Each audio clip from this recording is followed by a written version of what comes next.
16. Spencer Ross Pearson. In June of 2023, a star softball player named Madison Shemitz and her mum, 43-year-old Jackie Roger, met with some friends at a restaurant in Ponte Vedra Beach, Florida, for dinner. They were seated at an outdoor table when the group spotted Madison's ex-boyfriend, 18-year-old Spencer Ross Pearson, sitting at a table nearby. Less than a week earlier, Madison and her mum had filed a police report against Pearson for allegedly following her on her way to school and leaving notes on her car. They were broken up and Madison wanted to keep it that way, but Pearson clearly didn't. This was just one of several complaints Madison made starting in April 2023. In another report, she accused Pearson of harassing her using fake social media accounts. Madison's mother had contacted Pearson's mother with concerns about his mental health and was told that the family would handle the situation accordingly. After noticing her ex-boyfriend at the restaurant, Madison and Jackie left to avoid a confrontation. According to police, Pearson charged toward them and attacked them from behind with a knife while they were walking to their car. He allegedly pinned Madison to the ground and stabbed her at least 15 times, leaving her gravely injured. Jacqueline tried to intervene and was stabbed in the forehead and leg. A brave bystander managed to disarm the suspect and was also wounded. In a warrant, police stated that Pearson then caused a horrific, self-inflicted injury to his neck. Madison survived, but has now been left paralyzed by the attack. For now, she remains in the hospital. After being treated for his wounds, Pearson was booked into the St. Johns County Jail on 2 counts of attempted premeditated murder and 1 count of aggravated battery with a deadly weapon causing permanent disability. 15. Parker Julian Bigelow. When a relationship is short-lived, most people get over it and move on fairly quickly. This wasn't the case with 25-year-old Julian Bigelow. According to Miami prosecutors, who've accused the young man from North Carolina of relentlessly stalking a woman he only dated for 3 months. An arrest warrant claims that Bigelow began harassing the woman about 6 months after the pair broke up. The victim received threatening phone calls and text messages from countless phone numbers and was also contacted on social media. At one point, Bigelow allegedly made good on his threats to send intimate photos of the woman to her friends and family. According to the warrant, the phone and internet harassment eventually escalated into real-life torment. In late 2021, the victim accused Bigelow of running her car off the road and then running up to the vehicle and banging on the window. On another occasion, she told police that Bigelow had knocked on her window at night. She pursued legal recourse in both Florida and North Carolina and was granted multiple protective orders against Bigelow. But the harassment continued on a daily basis. At its worst, the woman received 300 emails in a single day. Bigelow also allegedly sent text messages to the victim's sister, threatening to kill both women and the sister's child in gruesome ways. He was finally taken into custody in June of 2023 on suspicion of 12 felonies, including 4 counts each of extortion and written threats to kill, 3 counts of cyber harassment, and 1 count of aggravated stalking. The alleged stalker remains behind bars on a $180,000 bond while he awaits the next step in the case. 14. ZACHARIAH Anderson. In May of 2020, police responded to a request for a welfare check at the Kenosha, Wisconsin home of 40-year-old Rosalio Gutierrez Jr. They found his patio door open and blood all over the apartment, but Gutierrez himself was nowhere to be found. It was clear that he'd met with foul play, but his loved ones struggled to wrap their minds around the situation. Gutierrez was a genuinely nice person who had no known enemies, so it made no sense that he was the victim of what appeared to be a very personal and rage-filled crime. Unfortunately, no one is immune to becoming the target of a mentally disturbed person's uncontrollable anger, and Gutierrez was dating a woman with a very jealous ex when he went missing. Sadie Beecham had broken up with the father of her 3 kids, ZACHARIAH Anderson, several months before Gutierrez disappeared. She was ready to move on, but Anderson wasn't about to let that happen. On the day Gutierrez was reported missing, police visited Anderson's property and discovered a burn pit containing torn clothes and a burned bottle of bleach. Inside the suspect's minivan, they found a piece of carpet that reeked of bleach and blood that was later identified as belonging to Gutierrez. Investigators also uncovered evidence that Anderson had followed Gutierrez and gone to his apartment in the days leading up to his disappearance. At the time they believed Gutierrez was killed, Anderson's phone showed no activity, further suggesting that he was responsible for the victim's fate. The suspect was also seen buying cleaning supplies at Walmart on the night of the alleged murder. Bank records showed that Anderson had recently withdrawn tens of thousands of dollars from the bank, leading police to believe he planned to use the money as an escape fund. On his computer, detectives found a folder dedicated specifically to gathering information about Gutierrez. Gutierrez's body was never found, and it's rare for prosecutors to try someone for murder without a body. But in this case, they felt like they had enough evidence to prove their case, so they went ahead and charged Anderson. At trial, they argued that the defendant was jealous of Beecham's new relationship. Anderson's defense attorneys accused the prosecution of getting tunnel vision and ignoring other possible explanations for Gutierrez's disappearance. But the jury found the evidence compelling enough to convict Anderson of murder, hiding a corpse, and 2 counts of stalking. He was sentenced to life in prison with the possibility of parole after 40 years, which means that he'll be in his early 80s at his first opportunity of seeing freedom again. 13. Wendy Wine. The Rent a Hitman website holds something of a legendary place in the internet world. It was created in 2005 by a man named Bob Inez, and even if someone hasn't heard of it, it doesn't exactly take a genius to realize that it's a parody. Not only is the website not on the dark web, there are obvious hints all over the page that it's not real. But this hasn't stopped numerous people from submitting serious inquiries about having someone in their life killed. In one of the latest cases, a 52-year-old Michigan woman named Wendy Wine filled out the form in 2020 in hopes that someone would murder her ex-husband. In one message, she wrote that she was surprised the site wasn't on the dark web and expressed her concern about going to jail. But the temptation was planted, and Wine eventually went back onto the website and struck up another conversation with its supposed admin Guido Finelli, aka Bob Inez. Inez said he went years without checking the site and decided to keep it when he realized it was a useful tool for preventing murders. Bob Inez later told CNN that he always gives a customer 24 hours to cool off and take back their request before going to law enforcement. But when he checked with Wine at the 24-hour mark, she said she was sure she wanted to follow through with the plan. At that point, Inez alerted the Michigan State Police, who sent a plainclothes officer to meet Wine in a parking lot to discuss the details of the job. During the meeting, Wine forked over a $200 cash down payment, promised to pay $5,000 total, and provided the undercover with the victim's home address, workplace, and schedule. She was arrested soon after. Wine pleaded guilty to solicitation of murder and using a computer to commit a crime. She was sentenced to 7 to 20 years in prison. According to records, her earliest possible release date is 2027, and her latest possible release is listed as 2040. At her sentencing hearing, she said she was going through a lot when she committed the crimes, including the recent loss of 8 friends and family members. Wendy apologized to the court, as well as to her family and her ex-husband, and she vowed to attend all the available rehab and mental health programs that were available to her in prison. Her ex-husband had an opportunity to speak at the hearing, but he had nothing to say.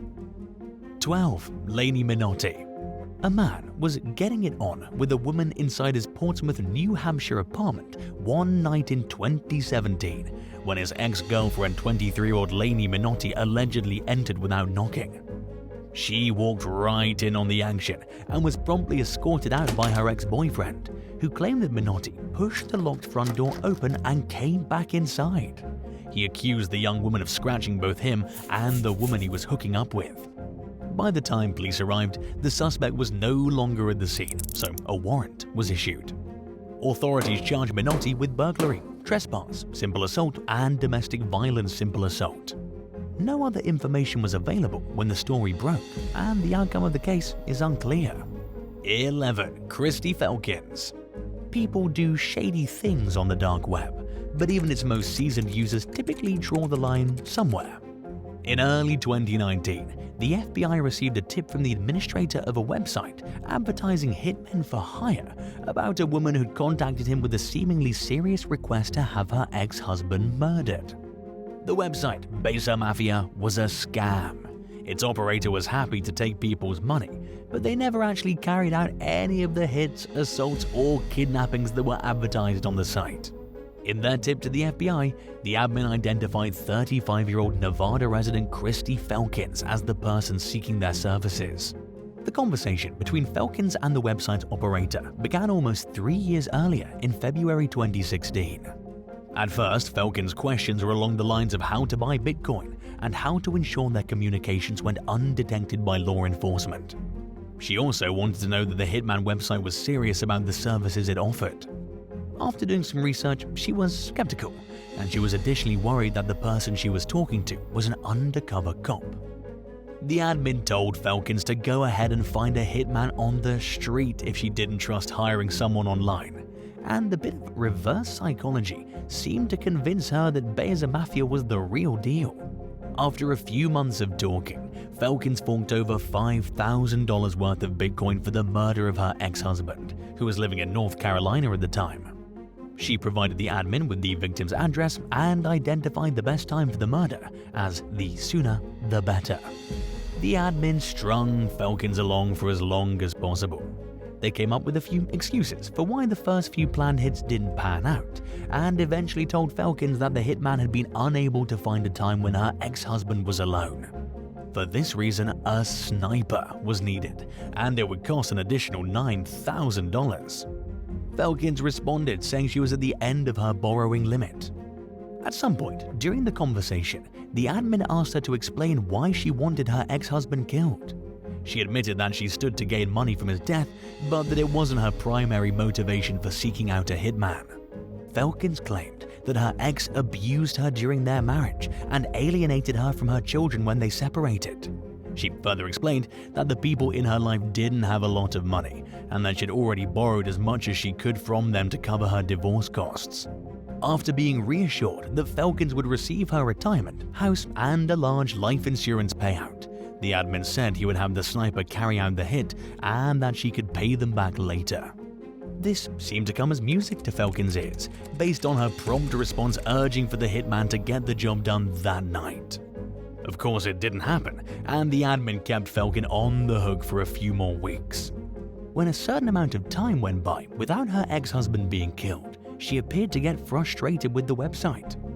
In one message, she wrote that if Besa Mafia wasn't going to do the job as promised, then they needed to stop wasting her time and give her a refund so she could take her business elsewhere. She eventually gave up. 3 years later, she was charged with 1 count of using interstate commerce facilities in the commission of murder for hire. Felkins pleaded guilty to the charge. She faced a maximum sentence of 10 years in prison, but it's unclear how much time she was actually ordered to serve. 10. Mark Martin. While most people were watching the Super Bowl in 2021, a California woman, her boyfriend, and her 2 kids were scrambling to escape a house fire. Someone had broken into the garage of their Visalia home, doused the area near the hot water heater with gasoline, and set it ablaze. The flames quickly spread to the couple's cars and elsewhere throughout the house.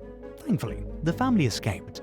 Investigators initially attributed the cause of the fire to a hot water tank malfunction, but a closer look at the scene revealed that it was a deliberate arson. Surveillance footage from the neighborhood showed a man matching the description of the woman's ex-boyfriend, 38-year-old Mark Martin, riding through the area on a BMX bike, which was his chosen mode of transportation. It wasn't entirely surprising to learn that Martin was a suspect. Prior to the arson, he'd allegedly embarked on a ruthless harassment campaign against his ex-girlfriend, which included voicemails saying that he hoped the woman would burn to death and die as low death. The woman's new boyfriend had found a note on his car warning him to end the relationship. After the fire, Martin was accused of sending his ex a Snapchat stating that he was serious about his plans to start a fire and the amount of fear he hoped it caused her. According to witnesses, Martin bragged about committing the arson less than an hour after he set fire to the home. The most disturbing aspect of the crime is that he was the father of the 2 kids who were inside the house when the blaze broke out. A jury convicted Martin of 4 counts of attempted murder with premeditation and deliberation, 1 count of arson, and 1 count of first-degree residential burglary. He was sentenced to life in prison with the earliest possible parole date of 2051. 9. Ciara VANLANEN. In early February 2023, a Green Bay, Wisconsin woman filed a police report containing wild allegations against her boyfriend's ex-girlfriend, 33-year-old Ciara VANLANEN. According to a criminal complaint obtained by news station WFRV Local 5, VANLANEN had shown up at the woman's home about a month earlier and either kicked or forced her way through the front door. The suspect allegedly threatened to injure the woman, threw a phone at the man, and kicked the woman's car so hard it left a dent in the door. In the complaint, the victim also accused VANLANEN of harassing her on Facebook and making anonymous complaints about her to her workplace in an apparent effort to sabotage her job. When she left that day, the woman said the suspect was there waiting for her. VANLANEN's ex-boyfriend reportedly told police that VANLANEN had hit him in the face with a phone and stabbed him in the knee with a pocket knife during the home intrusion. For reasons that have not been explained, VANLANEN and her ex shared a phone at the time of the incident, enabling the victims to easily access her internet search history, which they turned over screenshots of to the police. According to the complaint, one of the searches was for the contact information of the woman's employer. When police gave VANLANEN a chance to tell her side of the story, she claimed that she was let into the victim's house. She admitted to throwing the phone at her ex-boyfriend and punching him, but said that it only happened after he tried restraining her.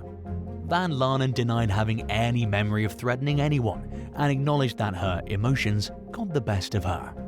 She was charged with 2 counts of felony stalking, which each carry a sentence of up to 3.5 years in prison. Felony first-degree reckless endangering of safety, which carries a maximum punishment of 12 years behind bars, and battery, criminal trespass, criminal damage, and disorderly conduct, which are all misdemeanors. The case is ongoing. 8. Derek W. Brown. A Houston woman lived in terror for over a decade at the hands of an unrelenting ex who was undeterred even after he was sent to prison for stalking her. While authorities declined to elaborate on the exact nature of the stalking and harassment, they noted that it was constant and that Derek W. Brown targeted his ex and her family. The woman repeatedly sought help from law enforcement, and in 2011, Brown was charged with stalking. He was convicted of the crime 3 years later and was sentenced to 5 years in prison. Just days after his release in 2019, he once again began tormenting his victims. Brown was found guilty of stalking for a second time following a bench trial in 2023. At his sentencing, Assistant District Attorney Erica Robinson Windsor implored the judge to hand down a heavy punishment, pointing out that the victim did everything in her power to seek protection. But no amount of protective orders and criminal complaints seemed to be enough to stop Brown. During the trial, experts reportedly testified that as long as Brown was a free man, the victim's life was in danger. The judge imposed a 35-year sentence, ensuring that he won't get out of prison anytime soon. Finally, after more than 10 years of suffering, his ex and her loved ones have gotten their lives back. They can now focus on healing and enjoy no longer having to live in constant fear. It's scary, but not necessarily surprising when a stalker is released from prison and goes right back to their criminal ways. After all, one of the defining aspects of their behavior is that they often don't stop, even after being arrested and punished. 7. Yan Yan Lesser. There are different levels of revenge. When 47-year-old Yan Yan Lesser of East Aurora, New York, found herself wanting payback on her ex-boyfriend in early 2019, she apparently decided that hiring someone to cripple him would be the most appropriate course of action to take. According to federal authorities, Lesser conspired with someone on the dark web to assault the victim, GZ, who lived in Orlando, Florida at the time. Lesser told the hired help that she wanted her ex-boyfriend's legs and waist broken. She instructed the person to give GZ a good beating and to make it look like a robbery so authorities didn't suspect that it was done out of revenge. The bitter Western New Yorker made it clear that she wanted the victim to sustain lifelong injuries. Ideally, he would spend the rest of his life in a wheelchair, but hurting him badly enough to require crutches would also suffice. In addition to expressing her desire for someone to beat the daylights out of her ex to the point of leaving him permanently handicapped, Lesser warned that the victim primarily spoke Chinese and that the only English word he understood was money. She paid the alleged hit person roughly $7,000 in Bitcoin, showing just how serious she was about making the beatdown happen. When federal agents asked GZ if he knew of any plans his ex-girlfriend might have to hurt him, he said no, but that she was unstable and totally capable of doing something like this. In a lot of cases, a person seeking these types of services is unknowingly interacting with an undercover agent. This case was particularly concerning because investigators never identified the person Lesser was conspiring with. Lesser was convicted of transmitting in interstate or foreign commerce a communication containing a threat to injure another person. She was spared from federal prison time and was sentenced to 1 year of supervised release. 6. Courtney Ireland Ainsworth. After going their separate ways in 2019, it initially seemed like Courtney Ireland Ainsworth and Louis Jolley had parted on at least somewhat peaceful terms. They dated for 2 years, but Courtney soon began seeing a new man, while Louis also focused on moving on with his life. Eventually, however, Louis became the target of a relentless revenge campaign by his ex-girlfriend. According to authorities, Courtney made as many as 30 fake social media profiles and sent threatening messages to herself, pretending to be Louis. She reported Louis to the police at least 10 times throughout 2022, and he was arrested 6 times based on the false complaints. Louis was criminally charged with assault and stalking, and was hit with a stay-away order and a curfew. After bailing himself out of jail, he was required to wear an ankle monitor while his case played out. He lost his job and, for the most part, his freedom. In addition to blaming Louis for the social media messages, Courtney accused him of calling her from blocked numbers, stalking her and her loved ones, filming her in public and sending her the footage, throwing a brick through her grandmother's window, and damaging the inside of her home. After the first time Louis was arrested, the young woman told police that his behavior only worsened. Louis fought hard for his innocence, and investigators eventually summoned social media data. They connected at least 17 Instagram accounts with Courtney's IP address and email addresses. After enduring a true living hell and being left a shell of a man, Louis finally cleared his name, and prosecutors charged Courtney with perverting the course of justice. During her court proceedings, her defensive attorney blamed her difficult childhood for her cruel behavior. The judge was less than sold on the excuse, especially after considering the traumatic effects Courtney's actions had on Louis and his family. She pleaded guilty to the charge and was sentenced to 10 months behind bars. In Louis's opinion, it was an extremely light punishment considering her actions. He hit such a low point during the harassment that he descended into a severe mental health crisis. Louis felt powerless as he was repeatedly arrested, had his home torn apart by police, and was subjected to disciplinary measures for crimes he didn't commit. He told the UK Mirror that he was plagued by anxiety between arrests, knowing it was not a matter of if, but when police showed up to take him into custody again. And after having 2 cell phones taken away by law enforcement, he didn't bother buying another. Instead, he became a shut-in as he struggled with sleeplessness and alcohol abuse. After all Louis and his family have been through, one can only hope that Courtney Ireland Ainsworth has learned her lesson and will never inflict such devastation on anyone else's life. 5. Scott Quinn Berkett. A few months after connecting with a man named Scott Quinn Berkett through an anime webpage in 2020, a woman flew to Los Angeles to meet her prospective beau. But she quickly discovered during the 3 days they spent together that they didn't have the chemistry she'd hoped for, at least not on her end. She later described his intimacy style as aggressive.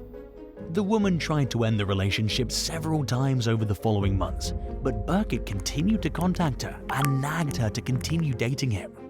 If she didn't respond on one social media platform or account, Berkett messaged her through another and so on until she replied. The non-stop contact became so overwhelming that the woman's family reached out to Berkett's father and asked for help making it stop. At first, it seemed to work. Berkett messaged the victim saying that he was going to leave her alone, and the woman and her family breathed a collective sigh of relief.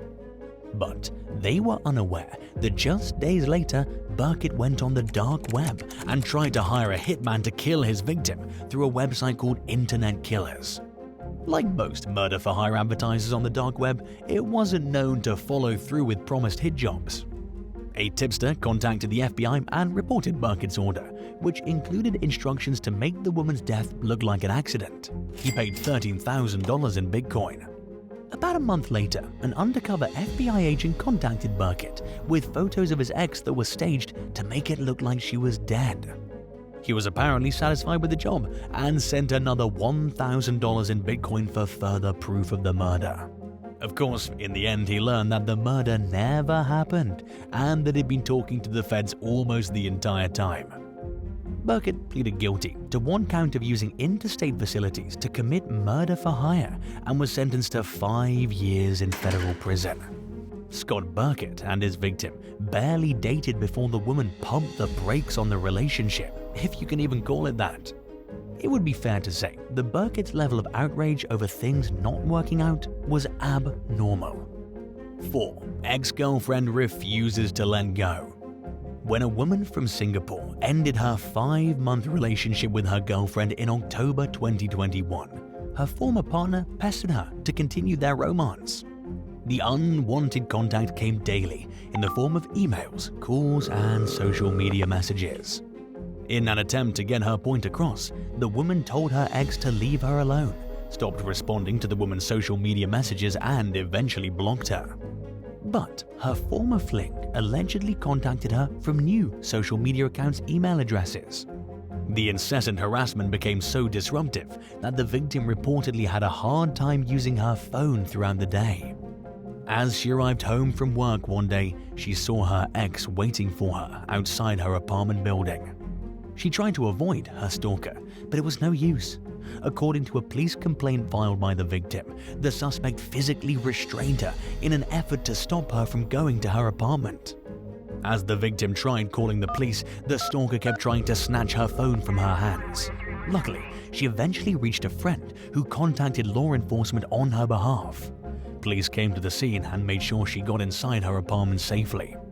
Just days later, the stalker was back. Once again, she became physically aggressive when the victim tried going to her apartment, grabbing her by the shoulders and demanding that they get back together.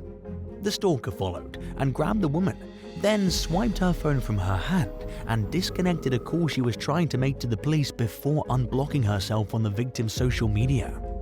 Later that night, the victim filed a police report, but the stalking continued. As she got ready for work one day, she saw her obsessed ex outside and was afraid to leave her apartment. Even after she got a no-contact protective order, the stalker continued bothering her. Authorities eventually arrested the suspect with stalking, and while she avoided jail time, the judge imposed the maximum fine of $5,000. 3. Aaron Clark. Shortly after midnight on December 4th, 2022, an uncontrollable fire broke out at a home just outside Philadelphia in Darby Township, Pennsylvania. 20-year-old Olivia Drasher, who suffered from cerebral palsy, was unable to escape the blaze alive. Her caretaker was seriously injured trying to save her, and her twin sister and mother survived. Drasher's sister, Amira Rogers, wasn't home at the time of the fire, but she was most likely the intended target of it. Investigators learned that less than 24 hours before the house was engulfed in flames, Rogers had broken up with her now ex-boyfriend, 30-year-old Aaron Clark. She told police that she'd caught Clark talking with another woman. When she told him their relationship was over, he allegedly choked her. It was just one of several instances of Rogers accusing Clark of being violent, according to authorities. Months earlier, she claimed that her ex had hit her over the head with a laptop hard enough to crack it. After the post-breakup assault that preceded the fire, Rogers left Clark's house and ignored her phone. She said that Clark text messaged her non-stop and called her over 300 times throughout the rest of the day, and that he threatened to post intimate photos of her on social media and show the images of her friends and co-workers. When threats didn't elicit a response, Clark sent Rogers a message saying he messed his ankle up and asking for help. Until the breakup, the former couple worked the same shift at a US Postal Service distribution center. Rogers spoke with her boss immediately afterward and changed shifts. Nobody knew except her supervisor and manager, which means that if Clark was responsible for setting her house on fire in the middle of the night, he probably thought she was home at the time. He also allegedly knew that her disabled sister was home, and that he was starting the fire on the side of the house that Olivia lived in. All things considered, detectives were quick to zero in on Clark as their top suspect. In addition to having a motive for the crime, a man matching his appearance was seen on surveillance footage near Rogers' home on the night of the fire. During a search of Clark's home, police said they found clothes matching the outfit in the surveillance footage, and that they stunk like smoke and gasoline. A neighbor who was familiar with Clark claimed that they saw him at the crime scene, close enough to make direct eye contact. Authorities charged Clark with murder, arson, stalking, and various other crimes. Even after he was in custody, he somehow kept texting Rogers. When officers tried to strip search Clark, he was uncooperative. They eventually subdued him and found an Apple Watch in his rectum. As Rogers and her family put their life together after losing a beloved family member and everything they owned, Clark remains behind bars awaiting the next steps in his case. 2. David Wayne Hembree. After dating from fall 2017 to May 2019, a Wyoming woman listed in court documents as TB ended her serious relationship with David Wayne Hembree, who was in his early 50s at the time. They were friends with benefits for the next several months, but Hembree continued pushing for a deeper commitment, and TB broke things off for good on Valentine's Day 2020. According to records, Hembree barraged the woman with questions and told her that if she didn't answer, he'd show up at her house and ask. TB complied in hopes of appeasing her overly attached ex, and she made it clear that she didn't want him at her home. Instead of the situation dwindling over time like the victim had hoped, Hembree only grew more persistent. The ex-girlfriend repeatedly told him to leave her alone, and he allegedly did the exact opposite and stepped up his campaign of unwelcome contact. Hembree was accused of driving by the woman's house repeatedly and at all hours, ignoring her repeated commands to stop, and he eventually began driving past her workplace. The victim did what she could to try stopping the incessant harassment. She stopped responding to Hembree's messages and even blocked him, but stalkers always find a way to torment their target. Things went from alarming to downright terrifying one night when the woman rolled over in bed while talking on the phone and saw Hembree standing in the doorway of her bedroom. She shoved him out of the house and called the police, who determined that Hembree had crawled into the house through the doggy door. Shortly after the incident, the ex-girlfriend obtained a no-contact order of protection, which banned Hembree from going near her or contacting her in any form. But a piece of paper usually isn't enough to stop a bona fide stalker, and just a week after the order went into effect, the woman reported seeing Hembree drive past her house twice in one night. Police located him in TB's neighborhood and arrested him. Deputy Aaron Lane testified in court that Hembree claimed he'd just dropped a friend off in the area, but he couldn't name the friend or where they lived, and at that point took Lane into custody.